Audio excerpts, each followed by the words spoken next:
A chill of autumn had settled upon Harvest Hollow, a sleepy little town nestled amidst a sea of crimson and gold leaves. As the days grew shorter and the nights longer, an eerie aura permeated the landscape, setting the stage for a tale that would send shivers down the spine of anyone who dared to listen.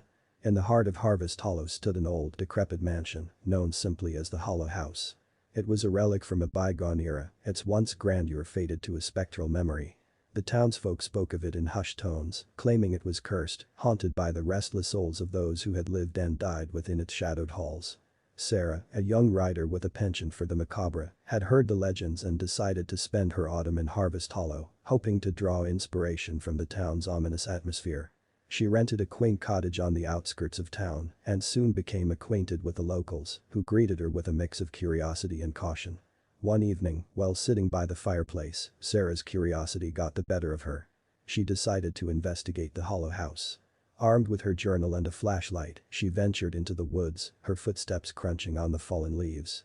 Moonlight filtered through the branches, casting eerie shadows. As she approached the mansion, its dilapidated facade seemed to leer at her, as if daring her to step closer. The windows were shattered, and the front door creaked ominously as she pushed it open. The air inside was stale and heavy with the scent of decay. Sarah's flashlight revealed dusty furniture draped with tattered sheets, as if time itself had forgotten this place. She cautiously ascended the grand staircase, each step groaning beneath her weight. The walls bore faded portraits of stern-faced individuals, their eyes following her every move. In one of the rooms, she discovered an old journal, its pages yellowed with age. It belonged to a woman named Eliza Hawthorne, who had lived in the Hollow House in the late 1800s. Eliza's entries spoke of strange occurrences, whispers in the night, footsteps where there should be none, and an overwhelming feeling of dread that permeated the house. As Sarah continued to read, the room grew colder, and she felt a presence behind her. She turned, her flashlight illuminating a figure in a tattered blood-stained gown. It was Eliza Hawthorne, her hollow eyes fixed on Sarah. With a blood-curdling scream, Sarah fled from the room, the journal clutched tightly in her trembling hands. Sarah's encounter with Eliza left her shaken and obsessed. She returned to the Hollow House, driven by a morbid fascination with the past. Each visit revealed more of the mansion's sordid history, a tale of betrayal, madness, and death. Eliza's journal chronicled her descent into madness, her belief that the house was alive and malevolent. She wrote of a hidden chamber beneath the mansion, where she claimed to have heard the anguished cries of tormented souls. Sarah was determined to find this chamber, convinced it held the key to the house's dark secrets. With the help of local historians, she uncovered a hidden passage leading to the subterranean depths of the Hollow House. The air grew dank and suffocating as she descended, and the walls seemed to close in around her.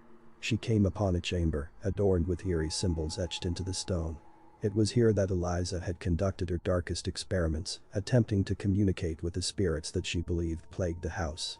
As Sarah ventured further, she became aware of a presence, an unseen entity that watched her every move.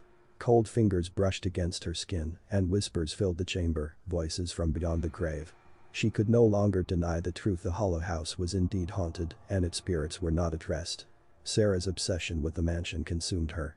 She spent countless hours researching its history, poring over old documents and interviewing townsfolk who had their own stories of inexplicable occurrences. The more she uncovered, the more the line between the living and the dead blurred. One crisp autumn evening, Sarah received an unexpected visitor at her cottage. It was Charles, the town's elderly historian and a descendant of the Hawthorne family. He had learned of her quest and came bearing a warning. "Sarah," he began, his voice trembling, "you are treading on dangerous ground. The Hollow House holds secrets that should remain buried. The spirits that dwell within are restless and vengeful. You must cease your investigation." But Sarah was unyielding. She had become obsessed with the house and its history, driven by a compulsion she could not resist. She was determined to uncover the truth, even if it meant risking her own sanity. Charles, seeing that reason would not sway her, reluctantly agreed to help. He revealed a hidden journal written by Eliza's husband, Samuel Hawthorne. It contained a dark secret, a pact with malevolent forces in exchange for power and wealth. Samuel had made a deal with something beyond human comprehension, and it had cursed the entire family. Together, Sarah and Charles ventured deeper into the Hollow House, seeking answers. As they delved into the heart of the mansion, they encountered apparitions that grew more malevolent with each step. Shadows writhed on the walls, and the air was heavy with a palpable malevolence. In a hidden chamber deep within the house, they discovered an ancient grimoire, a book of forbidden knowledge. It contained the incantations and rituals that Samuel had used to make his unholy pact. As Sarah read the incantations aloud, the room seemed to come alive, and the walls bled with sinister symbols. The moment the incantations left Sarah's lips, a malevolent force surged through the hollow house. The very foundations of the mansion quaked as if awakening from a centuries-long slumber. The spirits, once confined to the shadows, now materialized in all their grotesque forms. Sarah and Charles were trapped within the mansion's cursed walls as the vengeful spirit sought retribution. The ghosts of the Hawthorne family, twisted and tormented, emerged from the darkness. Their hollow eyes glowed with malevolence, and their ghastly wails echoed through the corridors. Desperate to escape, Sarah and Charles navigated the treacherous labyrinth of the hollow house, each room presenting a new horror. The very walls seemed to close in on them, the floors turned to quicksand, and the ceiling threatened to crush them. As they reached the hidden chamber where the malevolent pact had been sealed, they discovered a portal to a nightmarish realm. A gateway to a dimension beyond comprehension, where unspeakable horrors awaited. It was here that Samuel Hawthorne had made his accursed bargain. The spirits of the hollow house, now unleashed and emboldened, surrounded Sarah and Charles. They chanted in eerie unison, their voices a cacophony of anguish and rage. The gateway pulsed with eldritch energy, threatening to consume everything in its path. Sarah realized that the only way to close the portal and quell the malevolent forces was to make a sacrifice of her own. She turned to Charles, her eyes filled with sorrow. "Charles," she said, "I have to end this.